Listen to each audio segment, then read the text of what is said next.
घर चढ़ के मारब बरियारी रे छूट जी तो कैल रंगदारी रे घर चढ़ के मारब बरियारी रे तोरा बाप के न तोरा दादा के चिन्हबहु बेटा सब गोली मारबौ त एगो गिनबौ तोरा बाप के न तोरा दादा के चिन्हबहु बेटा सब गोली मारबौ त एगो गिनबौ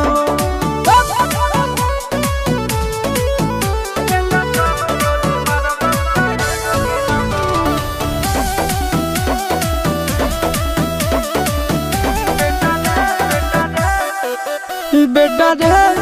काटा से ठोक देबौ चिमनी के भाठा में झोंक देबौ देखबौ कवन बाप बचैतौ तोरा प्रशासन के गाड़ी भी रोक देबौ बेटा जी सुनो बेटा रे काटा से ठोक देबौ चिमनी के भाठा में झोंक देबौ देखबौ कवन बाप बचैतौ तोरा प्रशासन के गाड़ी भी रोक देबौ तोरा जैसन के हम खड़े खड़े गिनबौ बेटा सब गोली मारबौ त एगो गिनबौ तोरा बाप के न तोरा दादा के चिन्हबौ बेटा सब गोली मारबौ त एगो गिनबौ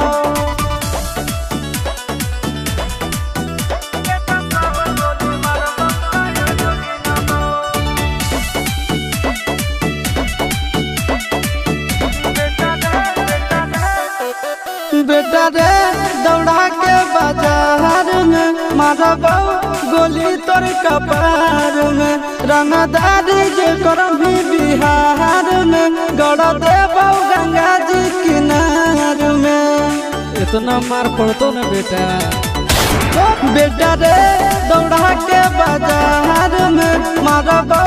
गोली तोर कपार में रंगदारी जे करभी बिहार में गड़ देबौ गंगा जी किनार में कहो चिंटू आशीष के कारण सुनबौ बेटा सब गोली मारबौ त एगो गिनबौ तोरा बाप के न तोरा दादा के चिन्हबौ बेटा सब गोली मारबौ त एगो गिनबौ